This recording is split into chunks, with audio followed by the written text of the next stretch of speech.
नमस्कार, मैं हूं अंजलि और आप देख रहे हैं यूपी न्यूज 24। तो चलिए शुरुआत करते हैं आज की बड़ी खबर से।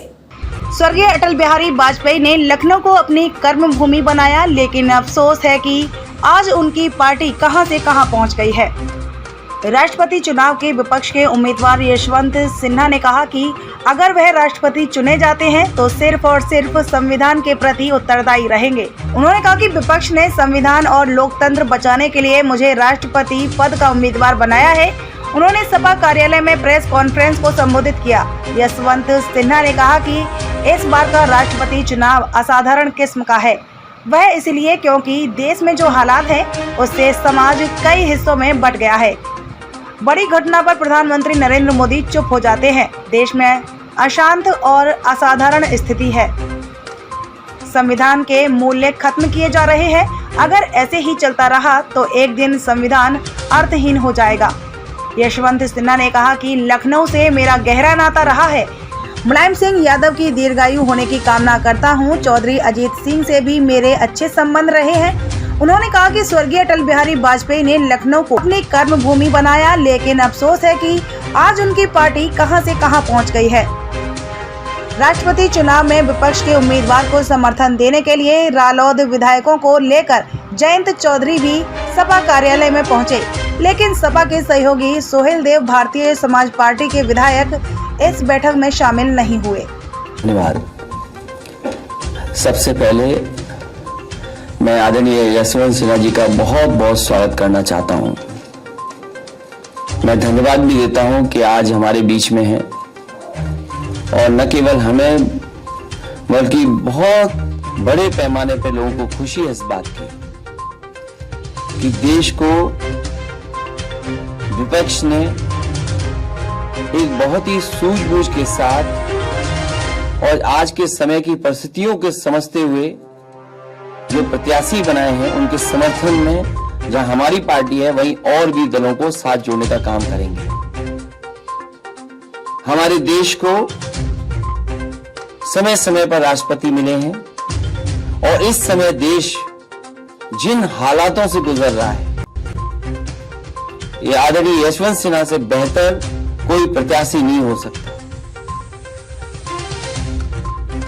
देखने को और देखने को आंकड़े तो हैं सरकारों के पास, लेकिन सरकारें खोखली सी हैं।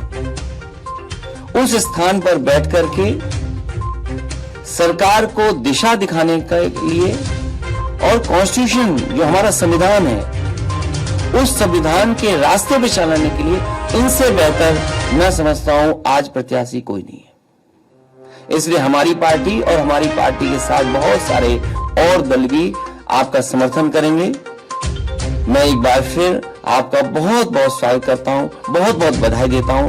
इस पद की लड़ाई के लिए आपने जो स्वीकार किया उसके लिए बहुत बहुत बधाई। मित्रों,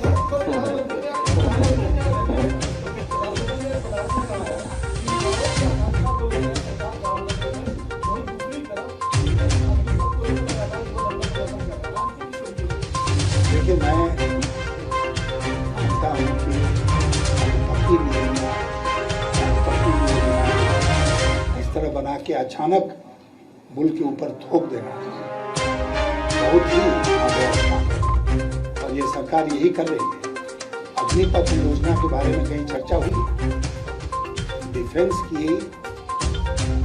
मिनिस्ट्री का ये मसला है। डिफेंस मिनिस्ट्री की स्टैंडिंग कमेटी है पार्लियामेंट।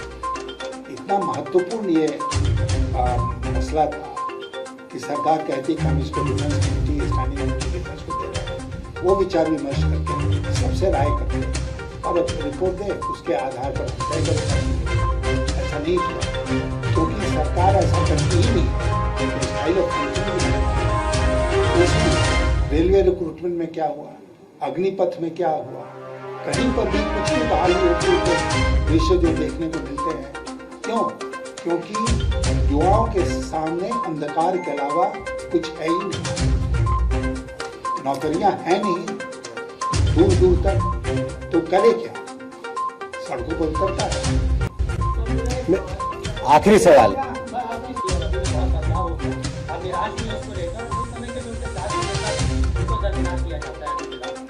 या उनकी नीतियों को लेकर आप आगे विश्लेषण करेंगे? अटल जी की जो सोच थी, विचारधारा थी, उनके जो साथ के नेता थे उनको दरकिनार किया गया, उनको साथ लाने के लिए? देखिए, ऐसा कोई प्रयास करने का हमारा इरादा नहीं है। अटल जी के साथ काम करने में हम लोगों को बहुत आनंद आता है। और आनंद इसलिए आता था कि अटल जी सहमति में विश्वास रखते थे। तो स्वयं में बहुत ही एक्स्ट्रॉर्डिनरी पार्लियामेंटेरियन था, आप इस बात को जानते हैं। एक बड़े भारी डेमोक्रेट थे, इस बात को भी आप जानते हैं।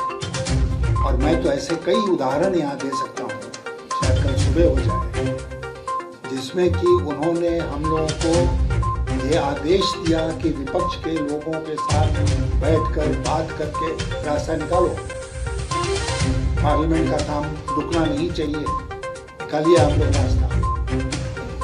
ये अटल जी थे। अटल जी दुतरफा डायलॉग में विश्वास करते हैं, आगे बढ़ा दुतरफा होगा। अब जो कह रहे हैं आज की सरकार, आज के नेता कंसेंसस में नहीं, कॉन्फ्रंटेशन में विश्वास करते हैं। आज के नेता जो है उनको किसी भी प्रजातांत्रिक जो संस्थाएं हैं उसकी आवश्यकता नहीं है, क्योंकि वो तरफा अपना चलाते हैं।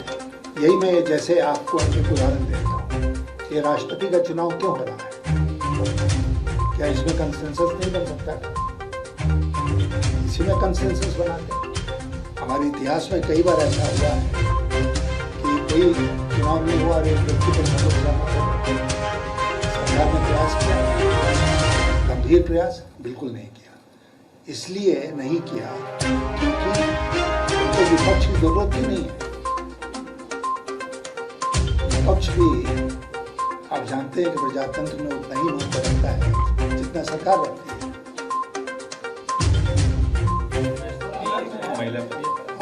खबरों में अब तक लिए बस इतना ही। मिलते हैं फिर ऐसी ही बड़ी खबर के साथ। तब तक के लिए नमस्कार और देखते रहिए यूपी न्यूज़ 24।